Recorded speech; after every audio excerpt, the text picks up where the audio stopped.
Retomamos esta transmisión, somos TV Senado y estamos a la espera que se desarrolle la Comisión de Constitución del Senado, que se va a abocar durante esta jornada a lo que es el debate del proyecto que despenaliza el aborto en 13 causales. Una iniciativa que aún está en esta instancia legislativa y se espera que los próximos días se pueda ya comenzar con el debate en general. Han sido meses en donde los legisladores han definido cuáles son los puntos en conflicto de lo que es este proyecto de ley, también las aristas que tienen más relevancia. Por ejemplo, el tema de salud, se habló bastante en cuanto a si va a haber acompañamiento a la mujer que decida tomar la decisión de abortar en estas 3 causales, y también apoyo psicológico, uno de los aspectos. También cómo va a afectar el tema jurídico, todo lo que será aplicar a nuestra Constitución, lo que es este proyecto de ley.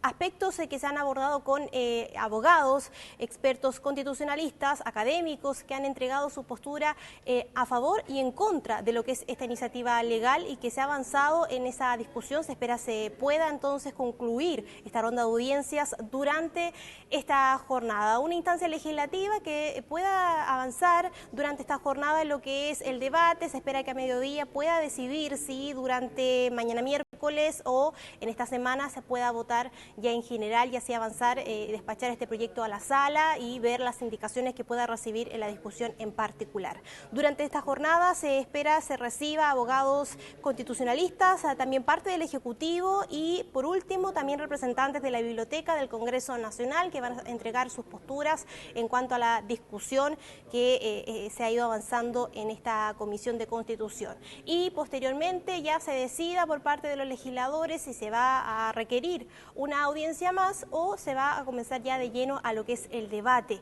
que es lo que se espera durante lo que será este día martes, la decisión que tome esta comisión. Los quiero invitar también a que revisemos a través de nuestra página web todos los detalles de lo que es el debate en esta comisión. Usted puede ver en nuestra página www.senado.cl. El Departamento de Prensa del Senado los va a tener informados de todo lo que es el acontecer de esta comisión, y también usted puede ver en las redes sociales todo lo que es en vivo y en directo, cómo se va desarrollando esta instancia legislativa durante esta mañana. Se espera que al mediodía pueda finalizar y así ya tener novedades en cuanto a cómo va a ser el curso legislativo del debate de esta comisión. Puede también revisar todo el acontecer de esta iniciativa, cómo ingresó al Congreso Nacional, en qué fecha, cómo ha ido avanzando la discusión en el siguiente boletín 9895-11, 9895-11. Ahí puede ver usted cómo ingresó este proyecto de ley y también los cambios necesarios que se le han aplicado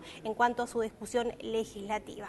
Se espera entonces que este martes ya pueda concluir esta ronda de audiencias. Lo ha dicho los propios legisladores, el presidente de esta instancia legislativa, el senador Pedro Araya. Ha sido complejo determinar una fecha, pero al menos este mes de enero de 2017 ya es la fecha tope para poder avanzar en la discusión y tener claridad en cuanto a la discusión en general y de ahí en particular, es decir, artículo por artículo, ir avanzando en lo que es las modificaciones legales que pueda incluso ingresar al Ejecutivo, indicaciones para poder mejorar esta iniciativa legal y sea una realidad ya durante este año 2017. Lo ha pedido también el Ejecutivo, que se pueda acelerar la discusión, pero también con pausa, con calma, es decir, que se pueda tener la vista de todos los expertos en el área, también opiniones de parte de la comunidad y también del Ejecutivo, que pueda estar abierto a los cambios que necesita este proyecto de ley tan importante para lo que es la mujer y también la decisión que tome en cuanto a un embarazo en 3 causales. Es lo que se ha planteado en esta iniciativa. También se ha hablado de que a la par se va a enviar por parte del Ejecutivo un proyecto de acompañamiento hacia la mujer, que son aspectos relevantes que contempla esta iniciativa, que pueda entonces acompañar a la mujer que tome una decisión en este aspecto. Vemos imágenes ya, esto de sesión de comisiones, la sesión de Constitución. En lo que respecta a los defectos compartidos, por lo pronto, no está bien, creo yo, que para el nuevo artículo 119 del Código Sanitario se proponga la medular, porque es realmente medular, redacción inicial, mediando el consentimiento de la mujer, un médico cirujano se encuentra autorizado para interrumpir el embarazo, cuando, etcétera, etcétera. Un médico cirujano. Por más que el proyecto adopte un sistema de indicaciones, Yo creo que también en el sistema de las indicaciones la figura clave de todo este procedimiento, que en el fondo es de una causa de justificación procedimental, como lo llamamos los penalistas, es la mujer, no el médico. Sería preferible, creo yo, una redacción impersonal, por ejemplo, que se diga: con el consentimiento de la mujer se autoriza la interrupción del embarazo en las siguientes situaciones. Y esto no creo que represente un problema, porque las disposiciones ulteriores, particularmente el nuevo artículo 119 bis que se propone, dejan en claro que la interrupción del embarazo indicada solo puede llevarla a cabo un médico, que es un instrumento en todo esto, no es la figura central del procedimiento en su conjunto. Segundo, tampoco me parece bien redactada la indicación terapéutica. Allí se dice un riesgo vital y que la interrupción del embarazo evite un peligro para la vida de la gestante. Esto, aparte de ser una redundancia, riesgo vital, peligro para la vida, no expresa adecuadamente el sentido ni el alcance de esta hipótesis, la indicación terapéutica, en que coliden la existencia, pero también puede ser la salud gravemente amenazada de la grávida, con la continuación del estado de preñez. Me parece más apropiado decir algo así como esto: cuando la prosecución del embarazo represente un peligro para la vida o un daño grave para la salud de la gestante. La casuística médica, no hay que olvidarlo, es tan rica. Esto yo lo conversé antes con médicos cirujanos. A pesar de haber estado enfermo este fin de semana, hablé por teléfono con varios que conozco, de mi confianza, y ellos me confirmaron mis impresiones. La casuística médica es tan rica que la ley, en lo posible, en su fórmula abstracta, no debiera dejar fuera ningún supuesto concreto de interés para esta indicación, para la indicación terapéutica. Por ejemplo, piénsese en la grávida en la que se descubre, junto al estado de preñez, o sea, en el momento en que se descubre que ella está embarazada, que ella padece de un cáncer potencialmente mortal, cuyo único tratamiento, digo potencialmente mortal, pudiera no ser mortal, pero dejar en ella secuelas graves en su salud, cuyo único tratamiento implicaría producir malformaciones graves o derechamente la muerte del embrión. En ese caso, que es un caso real, absolutamente real, ¿no? Esto me lo contó un médico, no es la interrupción del embarazo, como dice el proyecto actualmente, lo que evita el peligro para la vida, sino precisamente el tratamiento químico, radiológico u otro. Tercero, la configuración de la indicación eugénica, como la llaman todavía algunos penalistas, pudiera ser perfeccionada si rezara más o menos así: cuando el embrión o feto sufra de una malformación congénita, alteración genética o patología adquirida incompatible con la existencia intrauterina o la vida independiente. Hoy se dice solo la vida extrauterina.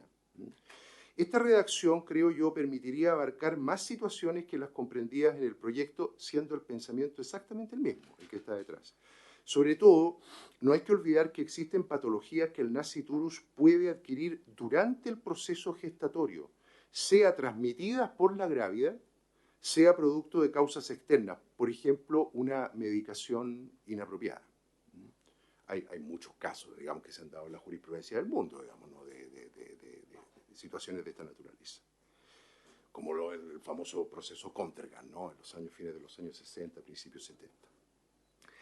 En cuarto lugar, ignoro por qué los dos documentos, pero aquí, claro, puede haber un defecto mío, ya que yo soy penalista y no soy médico cirujano, ¿no? Pero ¿por qué consideran necesario establecer tanto el proyecto del gobierno como el texto aprobado por la Comisión de Salud? Consideran necesario establecer expresamente en el artículo 119 bis, que se proyecta para el Código Sanitario, que el embarazo ectópico, así se lo llama, no requiere la ratificación del diagnóstico inicial para poder interrumpirlo. Justamente porque es ectópico, o sea, extrauterino, no hay en esa situación tampoco embarazo, ni un ser en gestación, sino al contrario, lo que hay es un inminente y directísimo peligro de muerte para la mujer. Hasta donde yo sé, insisto con la reserva de que soy un simple jurista y no un especialista en cuestiones biológicas, esos pseudoestados de gravidez son considerados incluso hoy, pese a la legislación en vigor, fundamento inmediato y suficiente para la realización de una acción terapéutica que ningún médico va a dejar de realizar por la sencilla razón de que entiende que con ella no perpetra aborto alguno. Y en quinto lugar, siempre en estas observaciones comunes a los dos textos, la indicación sentimental, que fue el nombre yo creo que muy ajustado que dio Jiménez de Azúa a los casos de violación, en fin, ¿no? Queda restringida en los dos documentos a los supuestos de violación. Yo no veo el motivo para excluir el delito de estupro como fuente del embarazo, tanto el estupro fraudulento como el cometido mediante prevalimiento, en el artículo 363 del Código Penal. Tanto más cuanto en el estupro la paciente es una joven adolescente de cuya voluntad abusó, una voluntad disminuida, ¿no?, abusó el autor. Tomando en cuenta la edad de la ofendida, una menor de 18 años, y las condiciones particulares de su voluntad, el plazo para la interrupción del embarazo debiera extenderse por lo menos a las 14 semanas del texto de la Comisión de Salud. Bueno, los restantes inconvenientes de la legislación proyectada yacen, a mi modo de ver, en el documento aprobado por la Comisión de Salud. Primero, el texto es manifiestamente descoordinado.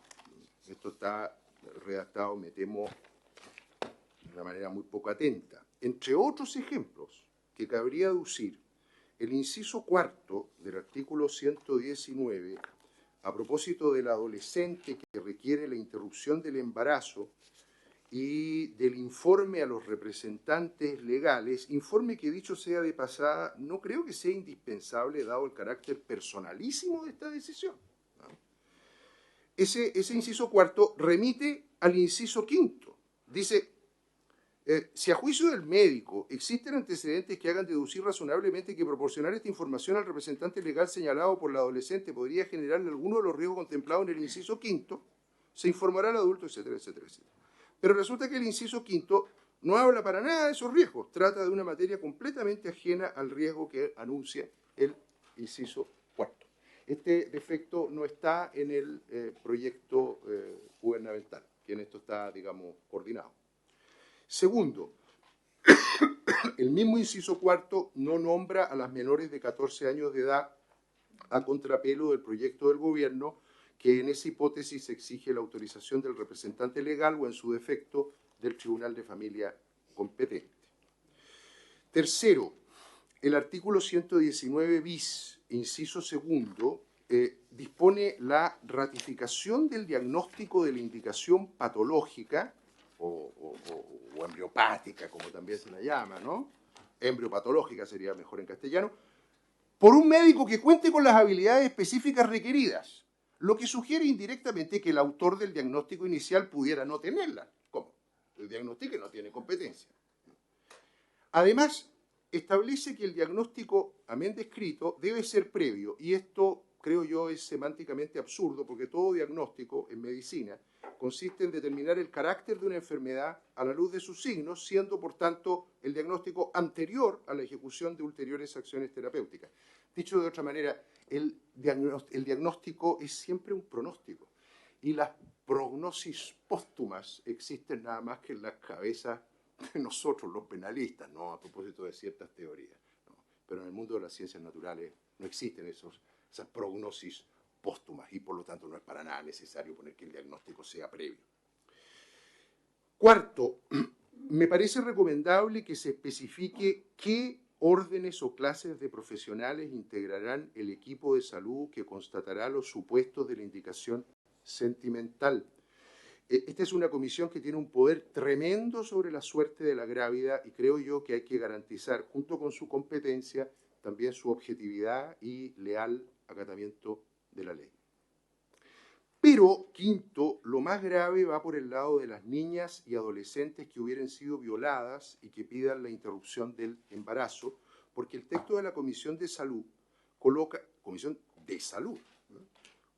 a los directores de hospitales y clínicas en el deber de denunciar el hecho a la justicia criminal. Y esto pudiera, casi me atrevería a decir con seguridad, va a resultar contraproducente para proteger la libre decisión de la joven. Yo creo que por lo menos en el caso de las adolescentes debiera preservarse el deber de secreto profesional que establece el proyecto del gobierno. Y sexto, no solo grave, sino a mi modo de ver derechamente contrario al derecho penal y procesal penal chileno, es que tratándose de mujeres adultas que no han denunciado el delito de violación que ellas sufrieron y a causa del cual demandan esta prestación médica, deban los directores de hospitales y clínicas hacerlo por ellas, que ellas denuncian, ¿no? Hay que recordar que el delito de violación, por muy buenas razones, es delito dependiente de instancia particular o de acción mixta, lo que significa que sin la denuncia de la ofendida, el Ministerio Público no puede inmiscuirse, y es más, toda la sociedad está obligada a respetar el silencio de la mujer, que evidentemente no quiere volver a ser criminalizada. Eso es lo que se llama, ¿no es cierto?, victimización secundaria en la sociología criminal. Esto lo dicen los artículos 369 y 54 letra G del Código Procesal Penal. En fin, el artículo 119 cuáter del texto de la Comisión de Salud, con permiso, prohíbe la publicidad de establecimientos hospitalarios, servicios, medios, prestaciones técnicas o procedimientos para la interrupción del embarazo en las indicaciones que autoriza la ley. Y yo me pregunto, ¿por qué? Si estas actividades son lícitas, autorizadas por la ley, el proyecto empieza diciendo que el médico cirujano estará autorizado, ¿no es verdad?, autorizada por la ley, no veo razón para efectuarlas como ocurre hasta el presente, o sea, en las sombras de las penumbres, diría yo, ¿no?, de lo ilegal. Esta disposición pareciera que es nativa de la Minerva de la Comisión de Salud, porque no la leí yo en el proyecto del gobierno, parece partir del supuesto de que la interrupción del embarazo requerida por la gestante no es una acción sanitaria, sino un acto criminoso, con lo cual marcha a completo contrapelo de la orientación del proyecto, aparte de que, en el fondo, estigmatiza a las mujeres que versan en este terrible trance y menosprecia su autonomía. Aparte de colocar también en una situación muy difícil al personal sanitario, que es muy buenos días. Por lo demás, y con esto concluyo, señor presidente, tanto el proyecto como el documento concebido por la Comisión dan a entender que la interrupción del embarazo puede realizarse en establecimientos públicos de salud o en clínicas privadas, lo que no es así en el resto de los países donde esto se regula. En general, la orientación es que esto sea en establecimientos públicos de salud. Bueno, como quiera que sea, esto guarda correspondencia con la actual organización económica del país, evidentemente, pero creo, soy de la opinión, de que no resultará intolerable, digamos, a la organización capitalista chilena que esta prestación médica sea siempre gratuita para la mujer, cualquiera que fuera el régimen previsional a que ella esté adscrita, incluso si no tiene ningún régimen previsional. Creo que es la única manera de evitar la inveterada discriminación entre las mujeres separadas, como hasta hoy, por sus condiciones económicas y educativas, pero reunidas en la dolorosa disyuntiva de hacer cesar un embarazo no deseado o de gravosa prosecución para ellas. Para esto sí que hace falta una indicación legal en el proyecto. Esto es lo medular que yo tengo para informar, señor presidente, señores senadores, señora ministra. Agradecemos la exposición del profesor José Luis Guzmán Dálvora y a continuación ofrezco la palabra al señor Leonardo Estrada Branco.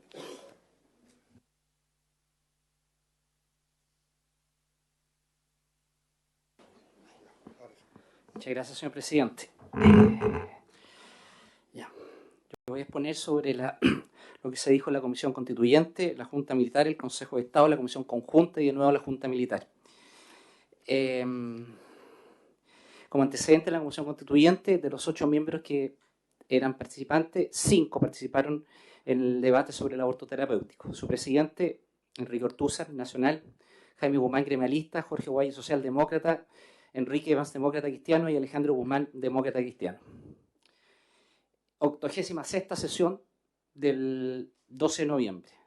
Profesor invitado Francisco Cumplido Cerecea, quien señala que la Constitución se debe contemplar el aborto terapéutico y la esterilización terapéutica profiláctica, en el sentido de hacerlo permisible, Deja constancia de ello, señor Ortúzar, lo que siente el señor Cumplido. En la 87ª sesión del 14 de noviembre de 1974, Jaime Guzmán señala: se debe limitar el precepto únicamente al derecho a la vida.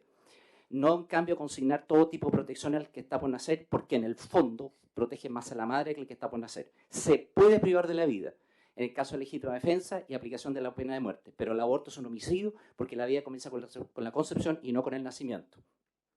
La madre de tener al hijo, aunque no lo haya sido o salga normal producto de la violación, o de tenerlo deriva la muerte. Los seres humanos viven en una zona intermedia entre la falla moral y el martirio. Pero cuando la providencia estrecha el cerco, se siempre escoger el martirio, el heroísmo o lo que sea. Porque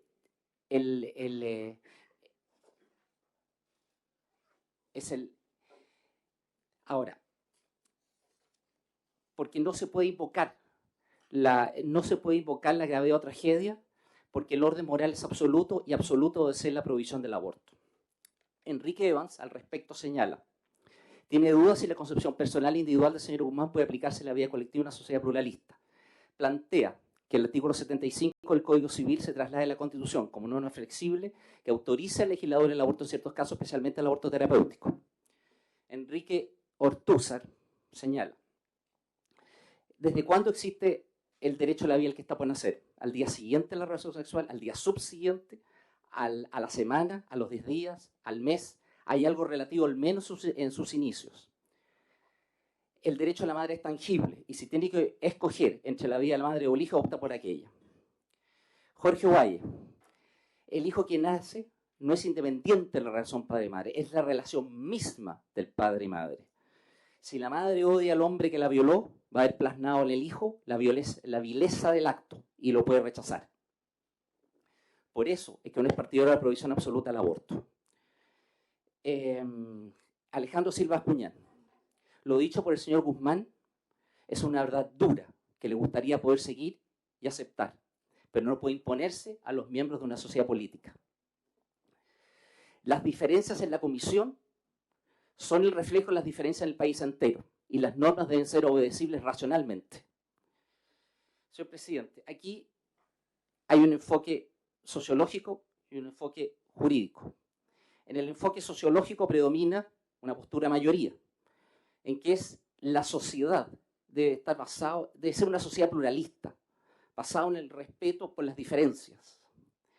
Sí, para que una norma sea obedecible racionalmente, debe tener sintonía en la realidad social para que sea eficaz. Por su parte, la postura minoría plantea que debe basarse una sociedad en el orden moral que se impone a los miembros de la sociedad política. Desde el punto de vista jurídico, tenemos: la ley protege la vida del que está por nacer, origina la procedencia causales, el aborto en ciertos casos específicas, el aborto terapéutico, esterilización terapéutica o profiláctica o interrupción del embarazo cuando está en peligro la vida y salud de la madre, en el caso de la violación, y se basa en el principio de que lo relativo en sus inicios. Por su parte, cuando se plantea limitar el precepto únicamente al derecho a la vida, implica la improcedencia causal, aunque esté en peligro la vida o la salud de la madre, porque no se puede invocar la gravedad o tragedia. El principio es el de la concepción en términos absolutos. Continuación de la 87ª sesión del 14 de noviembre de 1974. Jorge Ovalle: la convicción moral de raigambre religiosa es un sentimiento muy profundo que va más allá de la razón, es una cuestión de fe, pero que su fe está en el ser humano, en el valor de la existencia comunitaria del hombre y de la mujer, su dignidad como ser humano. Comprende el sacrificio de la mujer que por su creencia religiosa tiene el hijo no deseado y la respeta, pero pide ese mismo respeto para la mujer que no tiene ese hijo, para el hijo que no tiene la creencia religiosa, porque antepone el valor de la dignidad del ser humano por sobre el obligar a la mujer a engendrar un hijo contra su voluntad. Añade que ha sido criada en el principio de la libertad de las personas, libertad para escoger religión, para educarse, para vivir y pensar, y sobre todo por el respeto a los demás. Por eso pide que esta no sea una constitución para católicos observantes y no para protestantes observantes, porque sería una religión oficial, sino que para todos los habitantes, sean o no católicos. La ley protege la vida del que está por nacer. y el juego de derechos. Derecho a la vida de la madre, existencia del hijo. Derecho a la salud de la madre, existencia del hijo. Derecho de la dignidad de la madre y su persona. Normas sobre matrimonio, normas sobre relación. Esta es la interrelación que señala Jorge Guaya. Pero a su vez se refiere a la interrelación de normas. Derecho a la vida del que está por nacer, derecho a la salud. Se adiciona lo de Enrique Ortúzar. Derecho a la vida, la integridad física y moral, derechos de la mujer. Todo esto es lo que Jorge Guaya sostiene. Esto es lo que el legislador debe resolver, que es la confluencia de derechos. Jaime Guzmán. La religión es algo que no se puede imponer, pero la ley moral natural, conjunto de normas reveladas por Dios, que ayudan a encontrar en el hombre el correcto resultado, se aplica a todos los seres humanos. Y pone un ejemplo. La mayoría de las personas creen que la familia es el núcleo básico de la sociedad. Pero hay doctrinas que no creen en ello, como el siglo de los hippies. Respecto a ellos también se aplica la ley moral natural. Pero distinto es la obligación para los católicos de asistir a misa, pero no para los no católicos. Todos los seres humanos deben someterse a la ley moral natural. La ley jamás puede ser inmoral, pero la autoridad en la aplicación de la ley puede infligirla o no aplicarla en consideración superior o mal menor. Aplicar al aborto. Puede no haber una sanción penal absolutamente en todos los casos. Enrique Evans. Enrique Evans señala que manifiesta ser católico, porque cree en el alma y no cree en la omisión y en el suicidio. Pero un hombre que no es católico y opta por la vida de su mujer está cometiendo un acto inmoral, se va a poner en la Constitución que es un pecado la fe religiosa de sí en materia de aborto, pero no puede proyectarse en una sociedad pluralista. Sería ilegítimo de si fuera, porque tiene un profundo respeto por lo que no tiene su fe religiosa. Enrique Ortúzar. La mujer frente al aborto terapéutico, su conciencia le dice que es aceptable, pero su religión le dice que es inaceptable. Debe escoger, no es divisible, el ser humano es uno solo. Manifiesta ser católico, pero no una católica integral como el señor Guzmán. Y dejaría ser católico por estar de acuerdo con el aborto terapéutico si hay una materia que es difícil de desprenderse de la creencia religiosa, es precisamente la relativa al aborto. Jaime Guzmán.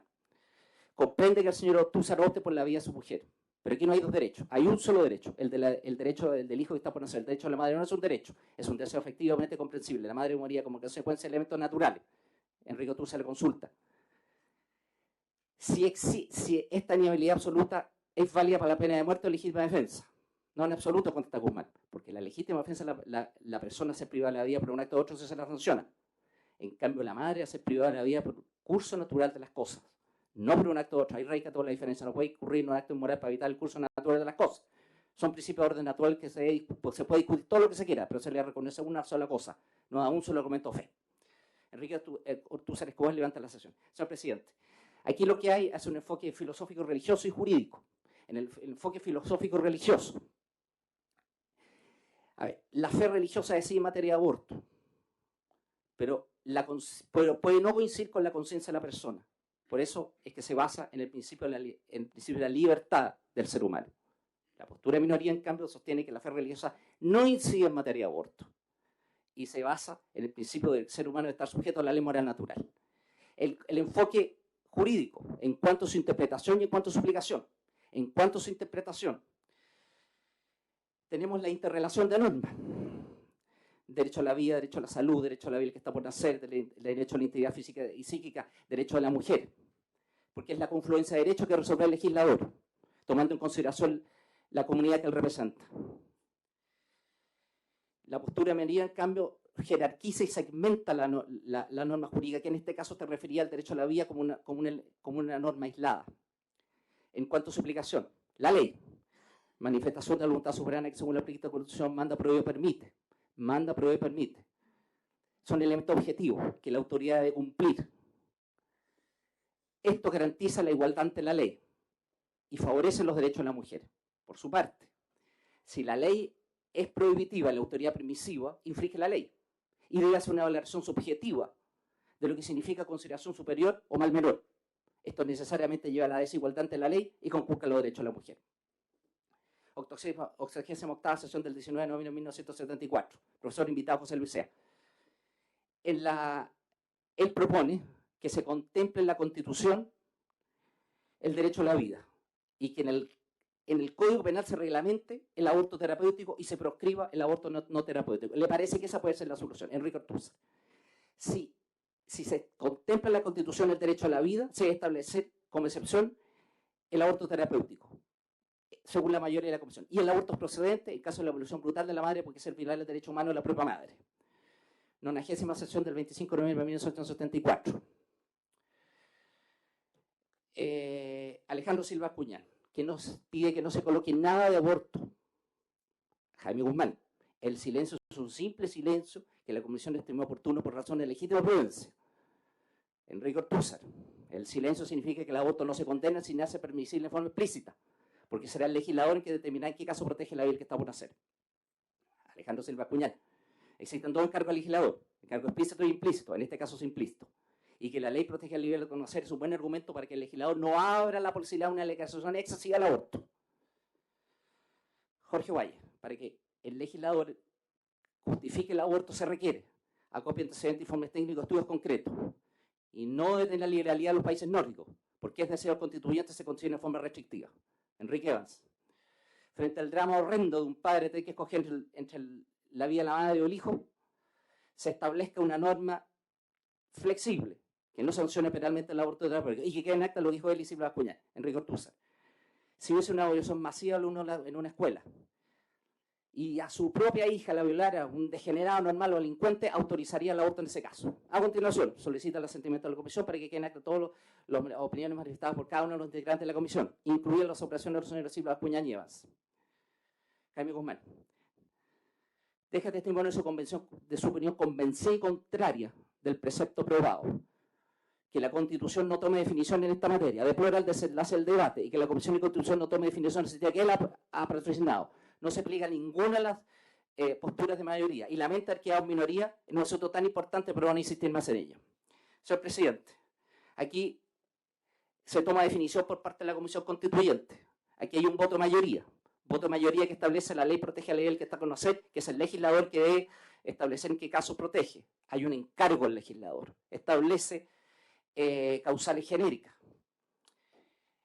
No abre la posibilidad de la legalización excesiva al aborto. Es decir, el constituyente se considera en forma restrictiva, causales específicas, aborto terapéutico, esterilización terapéutica profiláctica, interrupción del embarazo cuando está en peligro la vida de la madre, violación de la madre y el principio de lo relativo en sus inicios.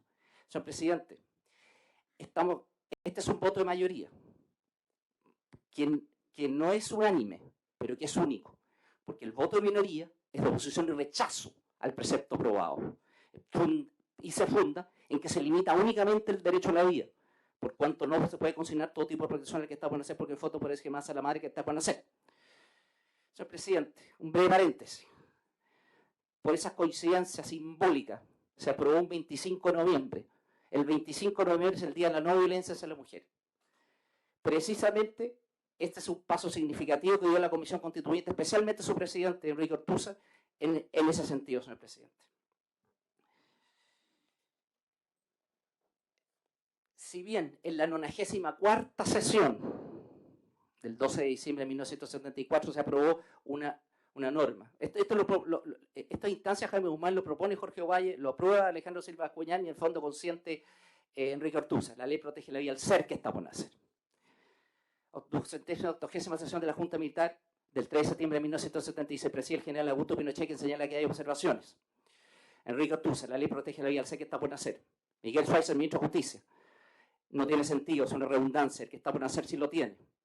Sergio Rillón, capitán de navío de Justicia, primera comisión legislativa, va implícita la vida del ser. Jaime Guzmán, nos dimos cuenta de la redundancia, porque quisimos enfatizar que se trata de un ser que tiene su existencia desde la concepción. Por eso quisimos dejar la cacofonía. Miguel Schweitzer, perdóneme, pero eso es lo que dice el Código Civil. La ley abortiva no niega el ser que está por nacer. El aborto terapéutico es legítimo y siempre ha sido así. Augusto Pinochet, al que está por nacer la ley lo protege, pero en un caso no hay nada que hacer, la madre o el hijo. Miguel Schweitzer. Jaime Guzmán, frente a una interpretación así, la madre puede delegar el derecho a la vida a la integridad de su persona. Da para que el legislador establezca esto como quiera, que la madre alegue el inciso primero, que el legislador decida. Miguel Schweitzer. postula la legitimidad del aborto en caso de violación a la madre que tiene derecho a no ser estigmatizada por el hijo. Mónica María, que asesora del presidente. ¿Y qué culpa tendría ese hijo? Miguel Schweitzer. Tampoco tendría culpa la madre que es víctima de un delito. Y esto es a lo que se va a legislar. Julio Tapia Folk, coronel de aviación de justicia de la segunda comisión legislativa. La ley protegerá, no puede limitarse más. Enrique Ortúzar, no, porque será el legislador que protegerá. Mónica Madariaga, pero le da orden al legislador que lo haga. Enrique Ortúzar. Pero de tal amplitud que el legislador verá cómo y cuándo protege. Almirante José Tobío Merino. De acuerdo a cómo está redactado en el código, de acuerdo a cómo está redactado en el acta constitucional, no podrá realizarse el aborto salvo en situaciones debidamente calificadas. Gustavo Lee, soy opositor al aborto. Pero esta es una norma que iba a proponer sacar. Si está en los códigos, si los eruditos no se ponen de acuerdo adentro, es de imaginar cómo va a ser afuera. ¿Para qué colocar una cuña en la Constitución que está en los códigos? Una cuña duda, Enrique Ortúzar. Le diré por qué se consignó. Si tan solo se dijera o se colocara el derecho a la vida, se podría interpretar de la siguiente manera. Nos oponemos a todo tipo de aborto, inclusive el aborto terapéutico. La ley protege la vida del que está por nacer. El legislador verá cómo resuelve el problema.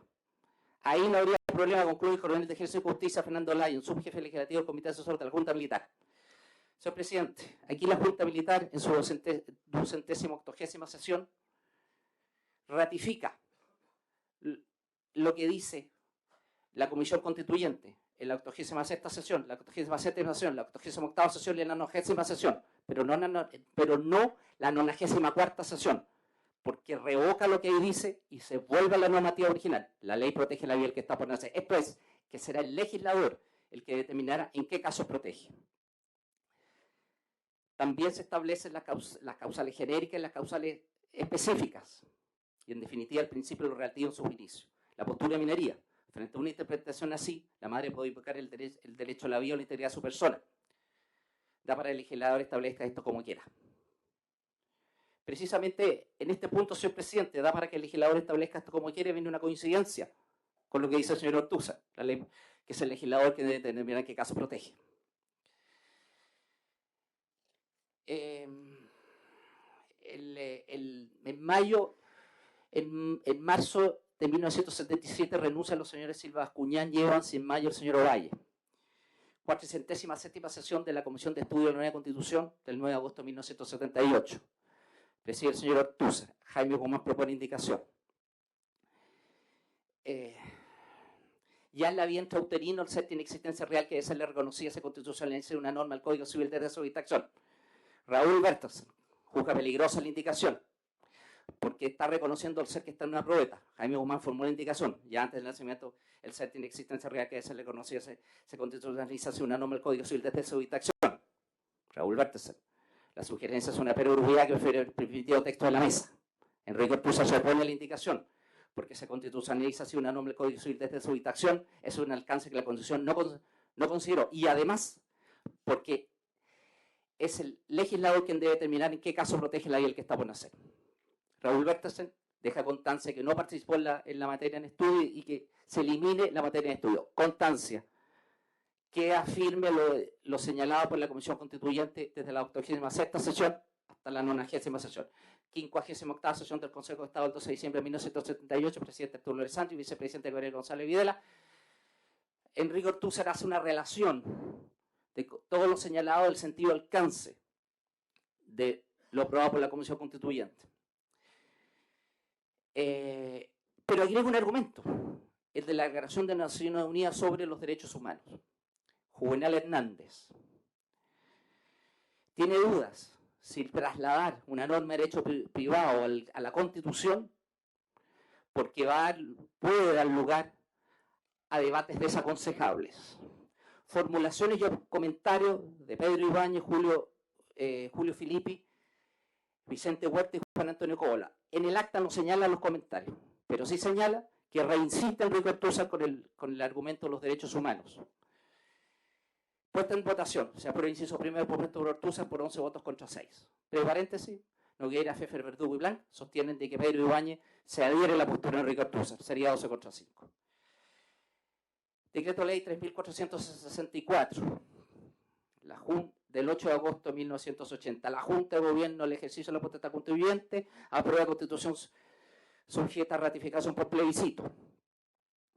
Artículo 19, derecho a la vida, derecho a la integridad física y psíquica. La ley protege la vida del que está por nacer, firma Pinochet, Merino, Matei y Mendoza.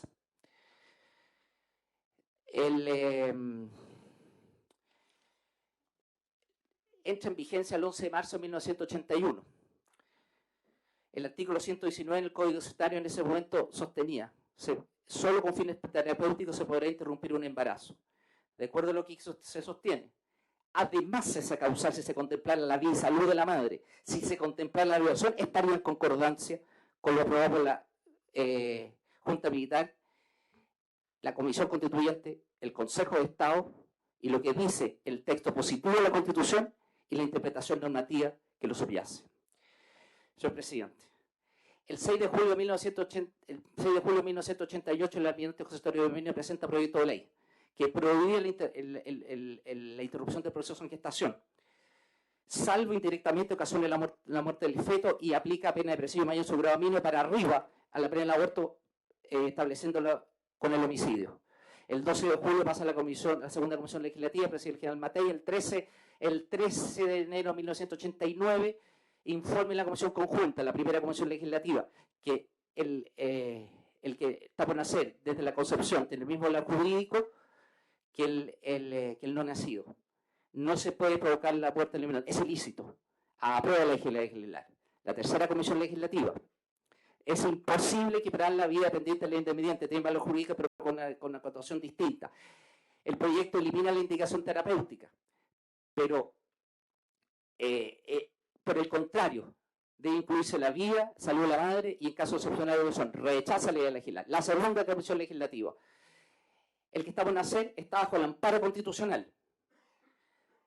Debe irse a las causas por las cuales se provoca la corta. Rechaza la idea legislar. Y la cuarta comisión legislativa: en la tendencia mundial es a la legalización del aborto. Y la rigurosidad de la ley solo se obtiene aumentar el aborto clandestino. Rechaza la idea legislar. En consecuencia, habiendo 3 de las 4 comisiones que rechazan la idea legislar, la comisión conjunta rechaza la idea legislar. En sesión del 18 de abril, el almirante Merino pide que se apruebe la idea legislar, que se estudie la idea legislar, dice Matei, con el apoyo de Sinclair y Stange. El señor ministro de Justicia, Hugo Rosende: ¿qué significa estudiar la idea? Significa eso, que se va a estudiar la idea de legislar. Si hay una idea de legislar, le contesta Matei. Rosende: señor almirante, queda manifiesta las bondades del proyecto, si el estudio está abocado, lo dice la comisión conjunta. Matei: vamos a seguir estudiando. El proyecto pasa a comisión. 1 de agosto se deja constancia de la carta oficio 685 del 20 de julio de 1989 del obispo Rancagua, Jorge Medina Esteves. En ese oficio se pide que se derogue pura y simplemente el artículo 119 y que el aborto criminal se aplique en las penas del homicidio. Esto fue relatado por el coronel de ejército Walter Marrone, secretario de la Junta Militar. Almirante Merino: se recibe y se agradece. El 16 de agosto, la comisión conjunta propuesta en la primera comisión legislativa no podrá ejecutarse una acción directa destinada a provocar un aborto. Esto es lo que propone como comisión conjunta en la medida que así lo contempla la Junta Militar. El 17 de agosto hace una relación Miguel González Saavedra de la segunda comisión legislativa en orden a que existe una causal de justificación en la norma vigente en ese momento. Con la norma que se propone, ya no existe esa causal de justificación y sería una acción típica y antijurídica.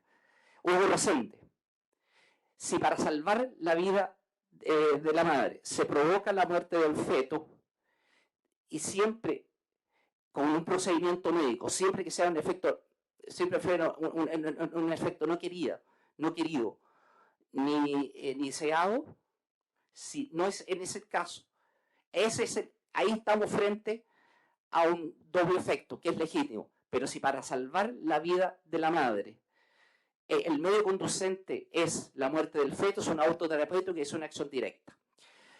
Voy a hacer un resumen, señor presidente, de lo que viene a continuación. Simplemente voy a enumerar. El general Fernando Matei, y aquí termino. El general Fernando Matei señala que su propia mujer se hizo un aborto porque fue indispensable, porque estaba su hijo con una enfermedad grave al riñón que iba a provocar la muerte. El general Stange propone comisiones de ética para casos de violación. El almirante Merino se opone a ambas. El general Stange propone una nueva normativa. No podrá ejercerse acción directa cuyo fin se destina al aborto, salvo la gineco-obstetra indispensables y necesarias para evitar la muerte de la madre. Merino se opone. El general Matei dice que no se puede meter a 22.000 mujeres a la cárcel porque esos son los abortos provocados, a lo que asiente el señor Giaconi. Juan Giaconi, ministro de Salud, se refiere que el aborto indirecto es aquel que, por ejemplo, la madre tiene un cáncer al útero o tiene un cáncer a las mamas. Y en ese caso se le aplica droga y ahí se provoca el aborto. Ese es el aborto indirecto, ese es el aborto permitido. En definitiva, señor presidente, después nuevamente pasa a la comisión conjunta.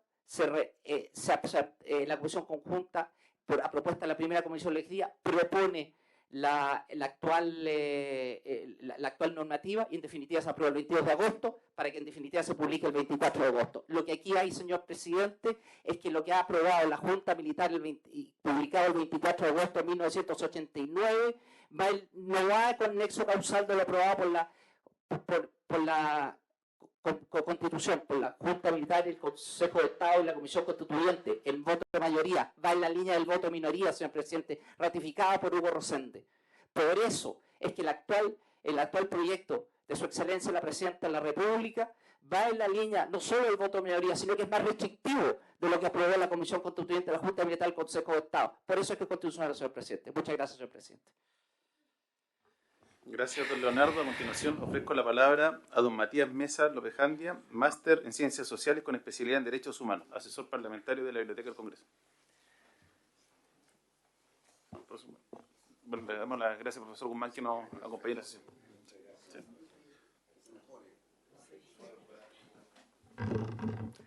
Muchas gracias, señor presidente. Vengo a exponer hoy día sobre los estándares que ofrece el Derecho Internacional de los Derechos Humanos en materia de aborto. Por lo tanto, esta exposición quisiera aclarar que no versa ni pondera los diferentes argumentos que pueden haber en favor o en contra de tal o cual solución jurídica, sino que fundamentalmente lo que busca, como he señalado, es exponer lo que ha señalado el derecho internacional en esta materia. Tampoco hace un juicio o evaluación sobre el valor jurídico de las fuentes internacionales en el ordenamiento jurídico chileno. La estructura de esta exposición, que se basa en el informe que está en sus casillas electrónicas y entiendo que también en sus carpetas, básicamente comienza con una breve descripción de las reglas de interpretación de los tratados internacionales y asimismo con una explicación de la lógica de funcionamiento del derecho internacional de los derechos humanos, que es una parcela especial del derecho internacional y tiene ciertas particularidades que conviene tener presente, especialmente para explicar por qué se opta por no solamente analizar los tratados conforme a las reglas de interpretación establecidas en el derecho internacional, sino que también los órganos de tratado y, por supuesto, las sentencias de las Cortes Internacionales. Bueno, no quiero, en honor al tiempo, dedicarme tanto a la parte preliminar, ¿cierto?, que está en el informe que le hemos hecho llegar. Pero brevemente señalar que el derecho internacional establece como regla general de interpretación lo que podemos llamar, ¿cierto?, una interpretación literal, pero atada siempre a la finalidad y objetivo del instrumento que se interpreta. Asimismo, también cabe mencionar que el derecho internacional, que está codificado, ¿cierto?, en la Convención de Viena en esta materia, establece la posibilidad de recurrir a los medios complementarios de interpretación. Normalmente los medios complementarios de interpretación, como si uno mira, por ejemplo, las reglas civiles en esta materia, se refieren a aquellos casos en que la interpretación de una disposición es oscura o dudosa. En el derecho internacional es ligeramente distinto, porque también se puede recurrir a los medios complementarios en aquellos casos en que se quiera confirmar la interpretación que se llegó conforme a las reglas generales, ¿cierto? Esta interpretación literal y atada al objeto o finalidad, o teleológica, como le llaman los juristas. Ahora bien, hay que tener presente también que la Corte Internacional de Justicia en esta materia ha señalado que, si bien es cierto que la norma de la Convención Internacional señala lo que les acabo de expresar, es importante tener presente que, estando completamente clara el sentido y alcance de una disposición a través de la aplicación del método literal y finalista, no debería recurrirse a los métodos complementarios. Bien, entrando ya en materia, de la materia que nos convoca, el derecho internacional de los derechos humanos no aborda explícita o expresamente la cuestión del aborto, ya sea en un sentido positivo o negativo. ¿Qué estoy diciendo con esto? No hay un tratado internacional que establezca que el aborto está prohibido absolutamente, o que es una obligación de los estados proveerlo, o que es una obligación proveerlo bajo determinadas circunstancias. No lo dice explícitamente. Sin embargo, el derecho internacional de los derechos humanos no se agota en los tratados internacionales, sino que también contempla, como bien sabe esta comisión, ¿cierto?, la costumbre internacional, pero, y a esto me refería yo con ciertas particularidades del derecho internacional de los derechos humanos, también contempla tribunales y órganos de tratado. ¿Qué son los órganos de tratado? Los órganos de tratado son organismos, valga la redundancia, establecidos en los propios tratados, cuya finalidad es fundamentalmente, en la práctica, determinar el sentido y alcance de las disposiciones consagradas en los tratados. ¿Cómo hace eso? Bueno, a través de exámenes periódicos al cumplimiento del tratado de los respectivos países que lo han ratificado, lo hace a través de observaciones generales, de interpretación general de los contenidos de los tratados, y lo hace también, en los casos que tiene competencia para ello, para conocer denuncias individuales presentadas por personas en el mundo que consideran que alguna de las disposiciones ha sido violada en su caso particular. La cuestión del aborto, entonces, no es tratada directamente, pero sí ha sido abordada, por así decirlo, en el aparato del derecho internacional de los derechos humanos. Y ha sido abordado fundamentalmente como una cuestión del alcance e intensidad de la protección consagrada en el derecho internacional a la vida.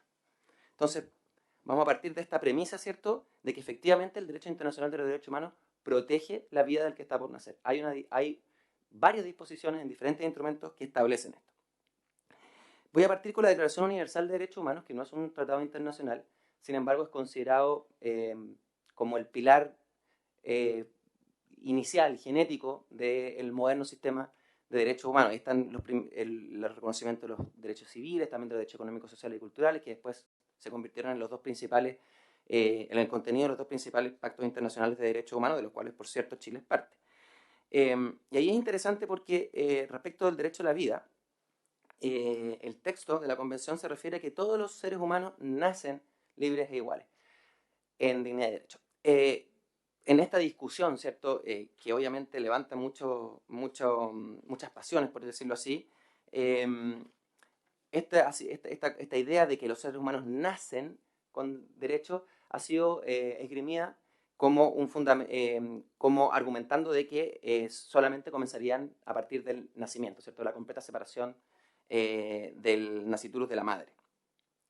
Avalando esta interpretación está el recurso a los trabajos preparatorios, donde se constata que hubo mociones de diferentes estados para redactarlo de una manera distinta que consagrara la protección desde la concepción, y estas fueron rechazadas. Es importante tener presente que en todas estas discusiones sobre el derecho a la vida, la cuestión del aborto ha estado explícita en el centro de la discusión. O sea, no es como que uno revisa los trabajos preparatorios y trata de concluir qué es lo que pensaban los que estaban discutiendo, sino que hablan del aborto. Dicen, oiga, pero esta norma podría prohibir el aborto y nuestro ordenamiento jurídico está permitido bajo ciertas circunstancias, etcétera, etcétera. O sea, es una discusión que está permanentemente presente en los trabajos preparatorios. Bueno, volviendo un poquito atrás, los trabajos preparatorios son uno de los principales medios complementarios de interpretación, ¿no? O sea, cuando no tenemos claridad o queremos confirmar el sentido de una disposición en el derecho internacional, recurrimos a los trabajos preparatorios, que son el equivalente, ¿cierto?, a las discusiones de comisión, a las discusiones de sala en un organismo parlamentario. En el Pacto Internacional de Derechos Civiles y Políticos se establece que el derecho a la vida es inherente a la persona humana y este derecho está protegido por ley. O sea, es más largo el artículo, pero estoy ateniéndome a lo relevante para esta exposición. La pregunta es entonces, ¿cuándo comienza la vida humana para el Pacto Internacional de Derechos Civiles y Políticos?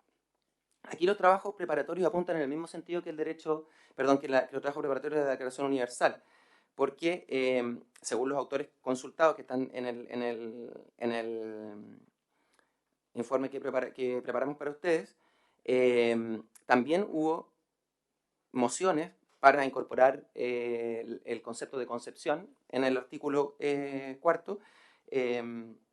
Sin embargo, estas no prosperaron.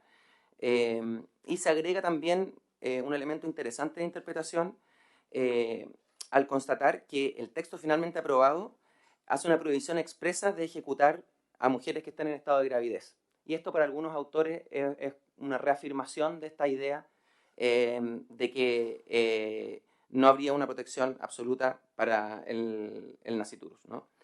Ahora, yendo ya al órgano de tratado, que en este caso es el Comité de Derechos Humanos, o sea, el organismo que establece el propio tratado, en este caso Pacto Internacional de Derechos Civiles y Políticos, para realizar todas estas operaciones interpretativas que les mencioné, ¿cierto?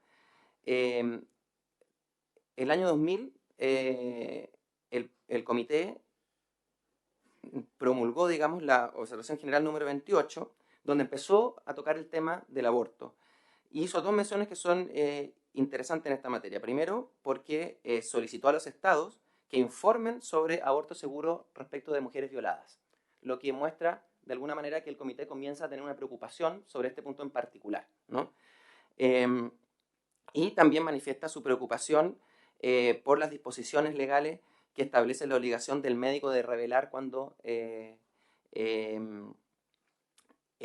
reciben a una mujer que denuncia una violación. Y esto lo hace en relación al derecho a la vida de la mujer e incluso menciona el derecho a no ser torturada, en rigor la proscripción de la tortura.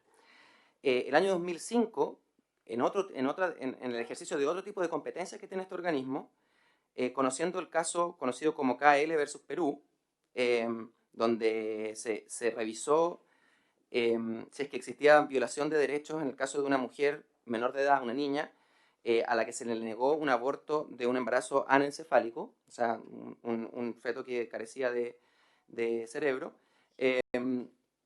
y el comité declaró que había una violación de varios derechos, entre ellos la tortura, la privacidad y la obligación de proteger a los niños y niñas. En los exámenes periódicos que realiza este comité a los diferentes estados, cada 5 años los estados tienen que informar las materias que el comité ha establecido como relevantes. En estos exámenes ha habido una constante en el último tiempo, a partir de finales de los años 90, en establecer tres situaciones en las cuales el aborto tiene que ser despenalizado. Estas tres situaciones son el peligro para la vida de la madre, la violación y el incesto. Hay que tener presente aquí que el peligro para la vida de la madre evidentemente constituye una reafirmación del derecho a la vida. Sin embargo, los de violación e incesto son propiamente causales que constituyen una restricción de la protección o una excepción a la protección a la vida del que está por nacer. En función, por cierto, de los derechos de la mujer embarazada o de la gestante. Importante señalar también que este comité se ha dirigido a Chile en 3 oportunidades respecto a esta materia. En el año 99 hizo un llamado a revisar más bien genéricamente la situación de la prohibición general del aborto en Chile, la prohibición absoluta del aborto, perdón. El año 2005 se refirió explícitamente a la causal de peligro para la vida de la madre, y en el año 2014, o sea, recientemente, estableció la necesidad de establecer excepciones que abordaran el problema del aborto terapéutico, de la violación y del incesto, y estableció explícitamente su preocupación por la ausencia de esta causal, la causal del incesto, en el proyecto que se discute actualmente en esta comisión. La Convención del Derecho del Niño, este es un instrumento muy interesante, es del año 89 y es de alcance universal, y es el primer instrumento internacional de alcance universal. Después vamos a ver que la Convención Americana, que es bastante anterior, ya tiene elementos súper interesantes en esta materia, pero es el primero de alcance universal, que menciona de alguna manera en forma explícita al nasciturus, ¿no?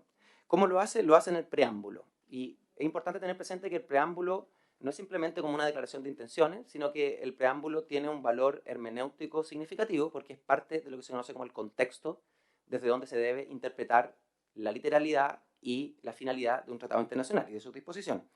Y ahí dice la Convención de Derechos del Niño, establece, quiero leerlo textual, así que si me permiten, el niño, por su falta de madurez física y mental, necesita protección y cuidados especiales, incluso la debida protección legal, tanto antes como después del nacimiento. De la interpretación literal, ¿cierto?, surge que se está refiriendo, está señalando al naciturus como un niño que debe ser protegido, ¿no?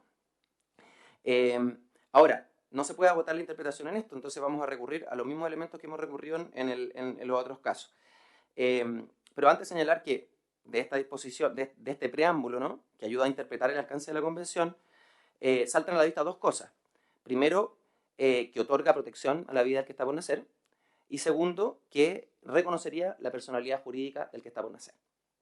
Ahora, si uno revisa los trabajos preparatorios, se matiza un poco estas conclusiones preliminares.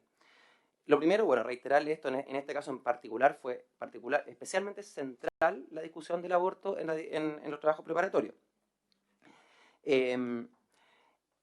Esta disposición o este párrafo en el preámbulo surgió de una moción del Vaticano, pero de acuerdo a los autores consultados, porque lamentablemente no tuvimos acceso a los trabajos preparatorios directos, como sí en otros de los tratados que hemos comentado, según los autores citados en el informe, el preámbulo habría sido propuesto por el Vaticano, pero expresando que no pretendía prohibir el aborto de prohibir absolutamente el aborto con esta incorporación en el preámbulo.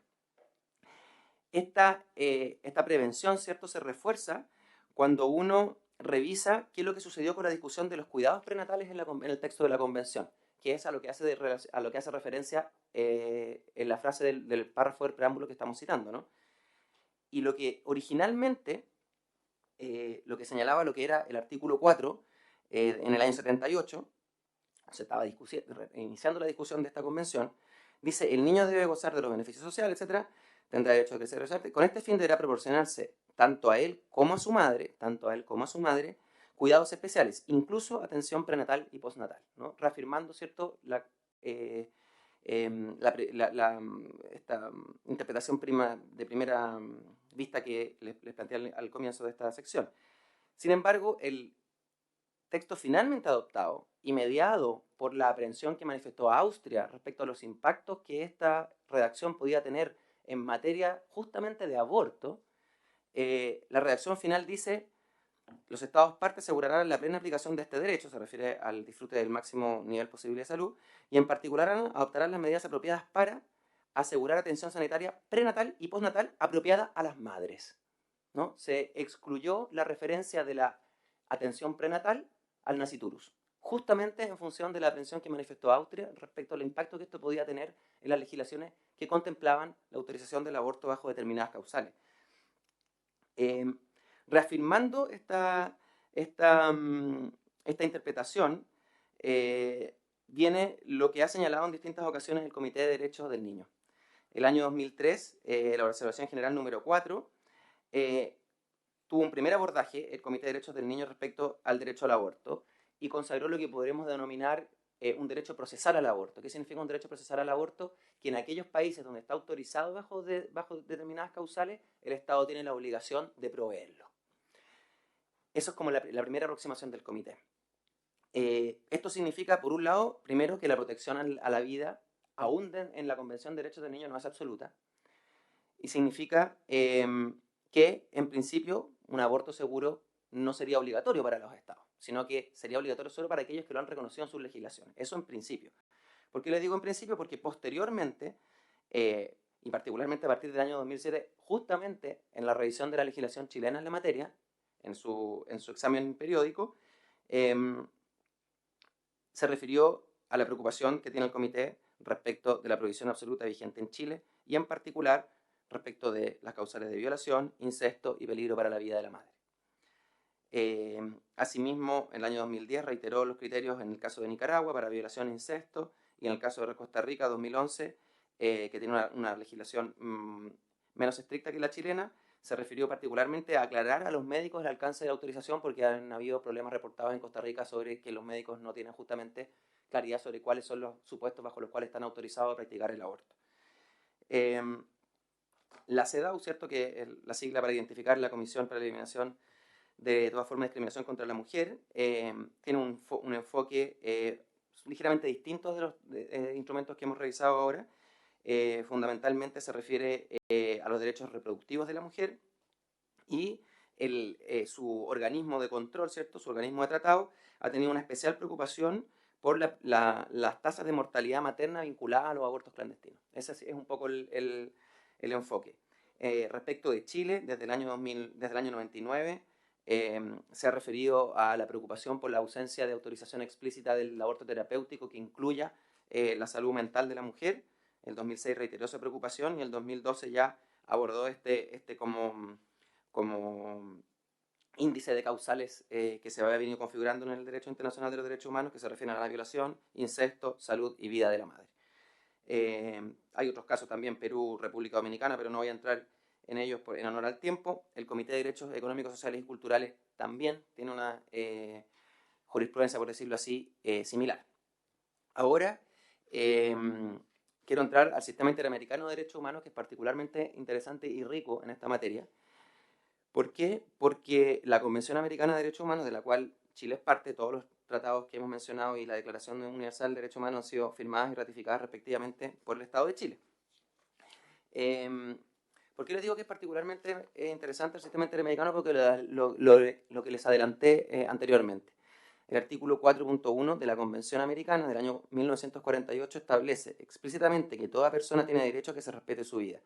Este derecho estará protegido por la ley y en general a partir del momento de la concepción. Este artículo es visto fundamentalmente por los autores que defienden la idea que el aborto está proscrito en el derecho internacional de los derechos humanos como la piedra angular de su argumento, ¿no? Fundamentalmente porque menciona al momento de la concepción como el punto de partida de la protección que la ley debe brindar al nasciturus. Ahora, ¿qué es lo que han dicho la Corte Interamericana y la Corte Interamericana, la Comisión Interamericana y la Corte Interamericana en esta materia?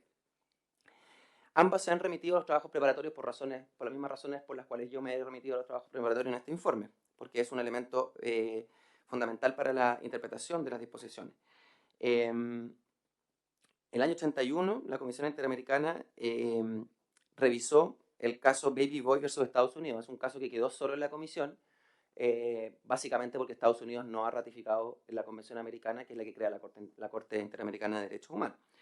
Por lo tanto, la Corte no tiene competencia para conocer. Este caso es un caso de aborto por histerectomía que sectores contrarios al aborto de los Estados Unidos llevaron a la Comisión para denunciarlo como una violación a la declaración, ¿cierto? No a la Convención.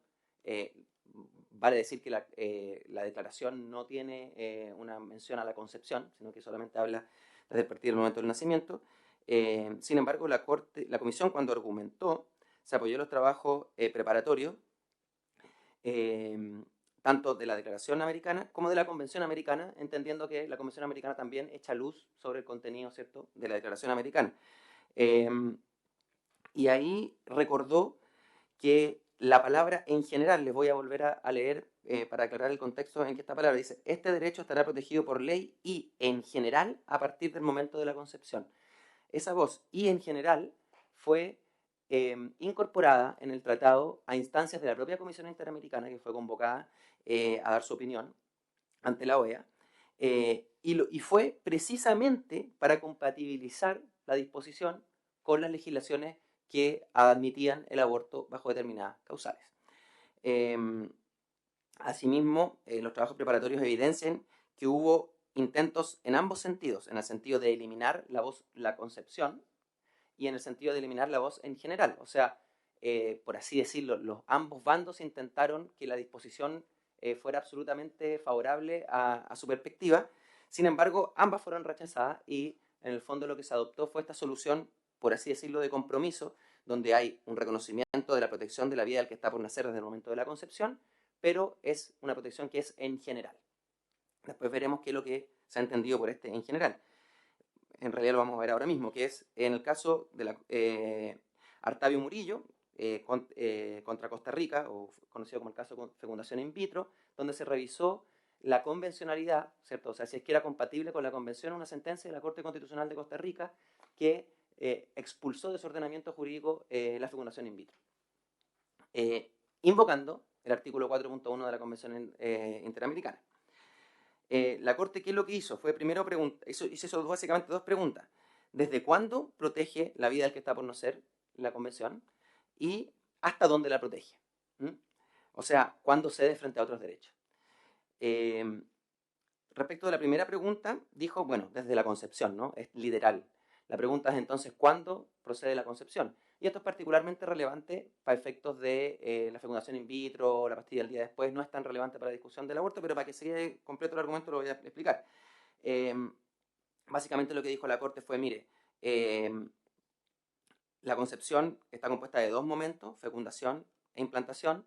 Sin embargo, la fecundación, que es cuando se encuentra, ¿cierto?, el óvulo con el espermatozoide, no puede significar el embarazo porque el embarazo no es viable mientras no esté conectado al cuerpo de la mujer, ¿no? Y eso se produce con la implantación, por tanto ese sería el momento en que se completa la concepción, y si bien reconoce que hay una discusión científica sobre cuándo es el comienzo, cuándo está completada la concepción, señala por los argumentos que están en el informe, ¿cierto?, que debe preferirse el momento de la implantación, ¿no? Fundamentalmente por esta conexión con el cuerpo de la mujer que le da viabilidad al embarazo, y ahí se debe entender jurídicamente para efectos de la convención como completado el momento de la concepción. Por lo tanto, desde la implantación comenzaría la protección que ofrece la Convención Interamericana, de esta manera estableciendo que la fecundación in vitro está permitida en el sistema interamericano. Por eso le digo que no es un tema tan relevante para la cuestión del aborto. Lo que sí es importante para la cuestión del aborto es hasta dónde protege, o sea, cuál es el alcance de la voz en general, ¿no? Nuevamente recurrió a los tratados, a los trabajos preparatorios, no voy a repetirlo porque ya lo acabo de mencionar, lo que se señaló ahí, y además estableció que justamente por el rol que juega la mujer en la viabilidad del embarazo, el objeto de protección del artículo 4.1 sería la mujer y no el embrión. Y además, y esto es muy interesante también, refirió al desarrollo de la, comillas, jurisprudencia, porque no es propiamente jurisprudencia, pero de las decisiones, ¿cierto?, recomendaciones, observaciones de los órganos de control de los tratados internacionales de derechos humanos, que es lo que hemos revisado previamente.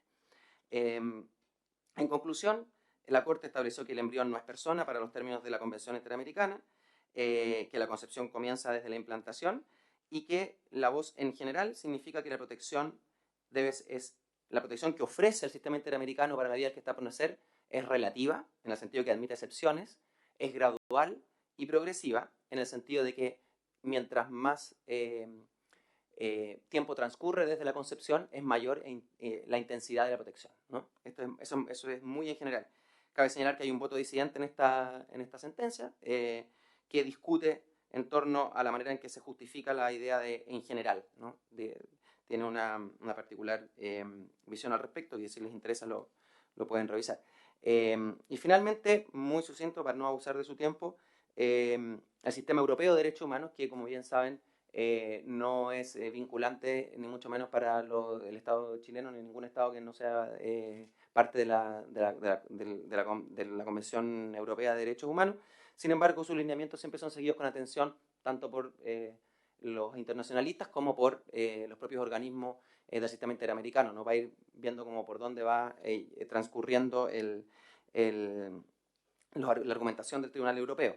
El Tribunal Europeo ha tenido bastantes casos en materia de aborto, consagrando lo que mencionamos antes, el derecho procedimental, que hay una obligación de garantizar el aborto cuando está autorizado en el ordenamiento jurídico.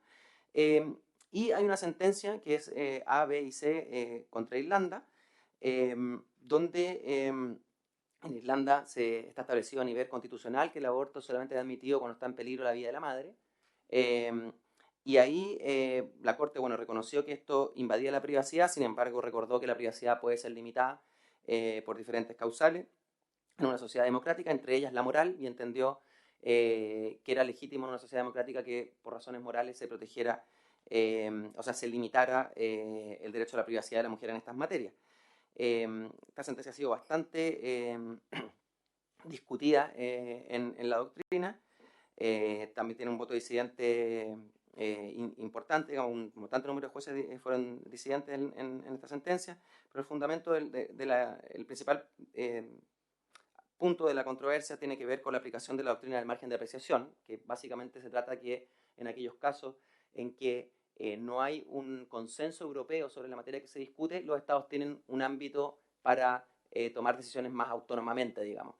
Y el razonamiento que tuvo la Corte aquí fue que no existiendo un consenso europeo en torno al comienzo de la vida, sería legítima la restricción de la privacidad de la mujer en función de los valores morales, aunque también reconoció que había un consenso europeo respecto de las causales, ¿no? De las causales, que son estas 3 causales que contempla el proyecto que está en discusión, más la causal del incesto. Había un consenso europeo. Sin embargo, considero que lógicamente era más importante determinar este consenso inicial. Bueno, y para concluir, una síntesis de lo que hemos señalado: el derecho internacional de los derechos humanos protege la vida del que está por nacer, aunque dicha protección no aparece como absoluta, incluyendo esto el sistema interamericano y la Convención de Derechos del Niño, que son ambos instrumentos que de alguna manera mencionan la vida del que está por nacer.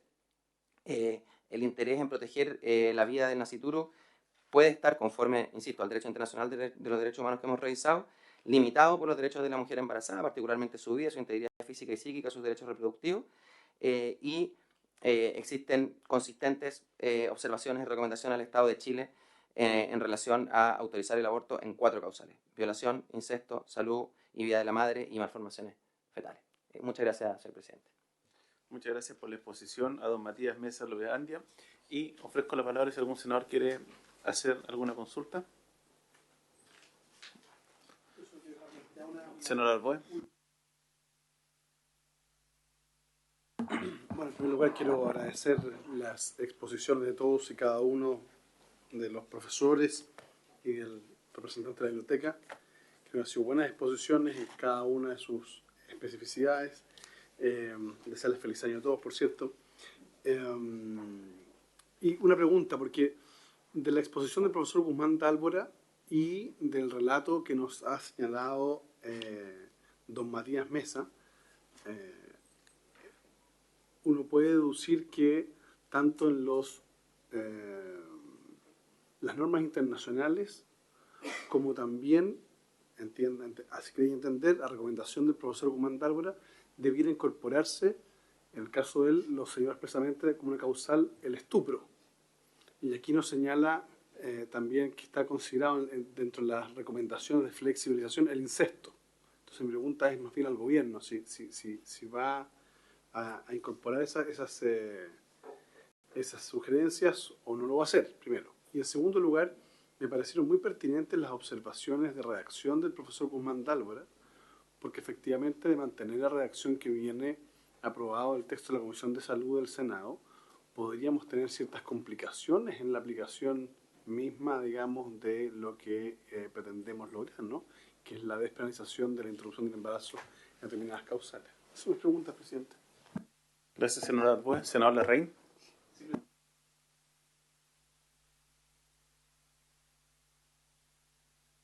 Su gente, un muy buen año.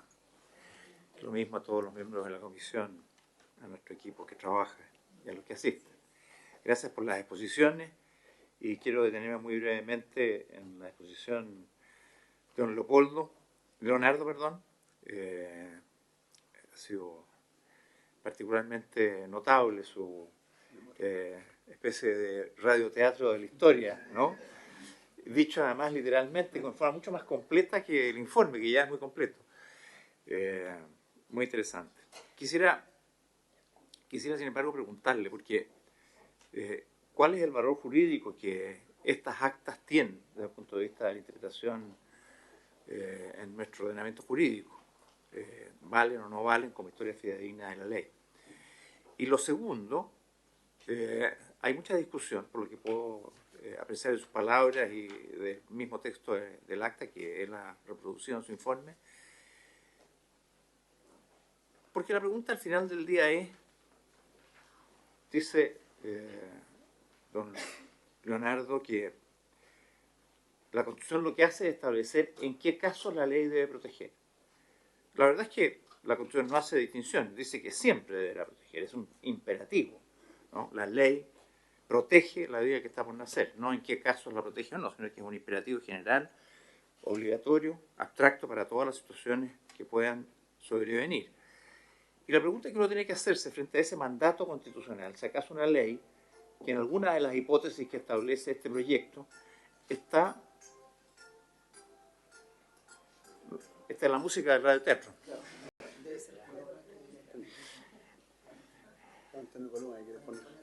Sí. Si quiere le contesto yo. Contéstenos, así que. Listo. Okay. Le decía, si acaso, ese mandato imperativo y obligatorio que establece la Constitución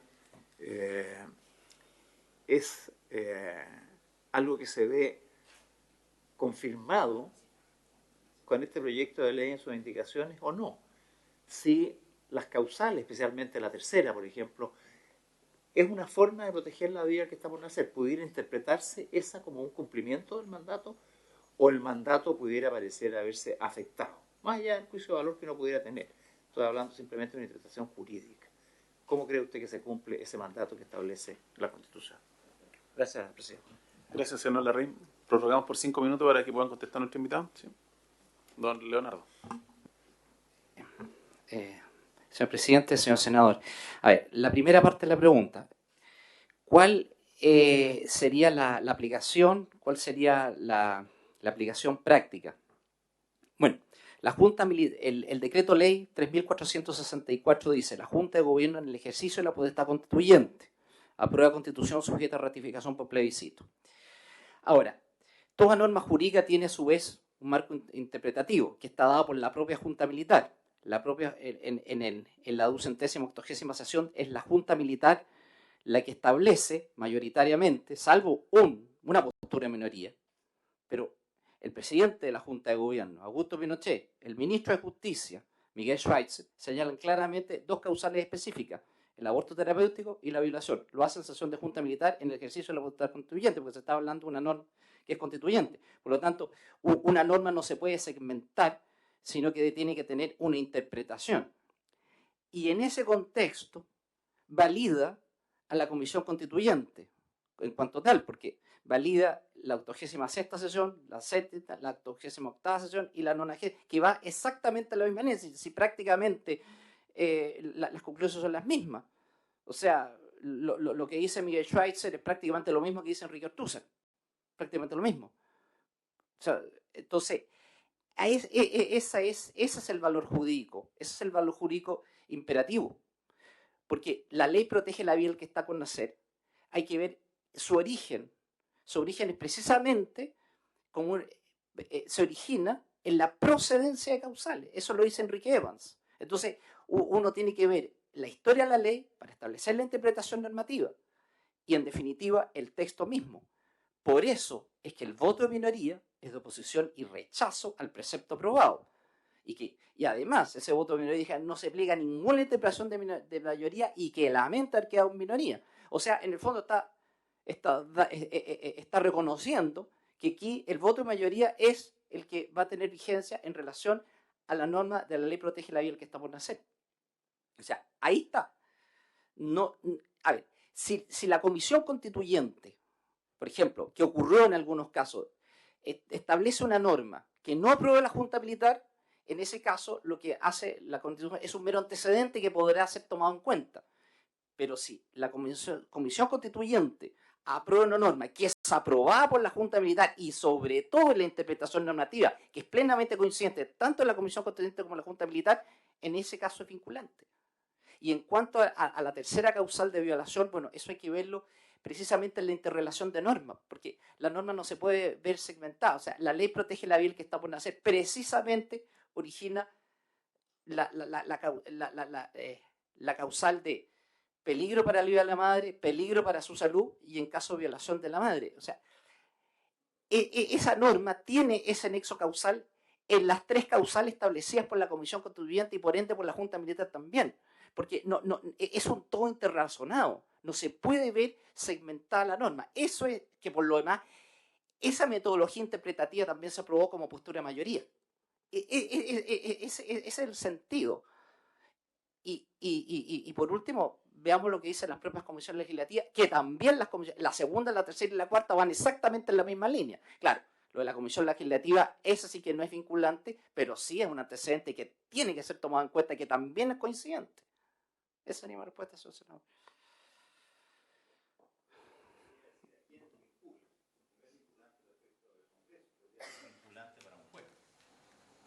si el Congreso aprueba, si el Congreso aprueba estas tres causales, estaría dentro de lo que dentro de la norma interpretativa de la Constitución en relación al texto positivo que se aprobó. O sea, se aprobó un texto positivo, se aprobó una interpretación y aquí tenemos un proyecto de ley que va en esa línea, que es inferior, o sea, que es más restrictivo que las causales, porque no tiene causal genérica. En cambio, la Convención Constituyente da un margen restrictivo en todo caso.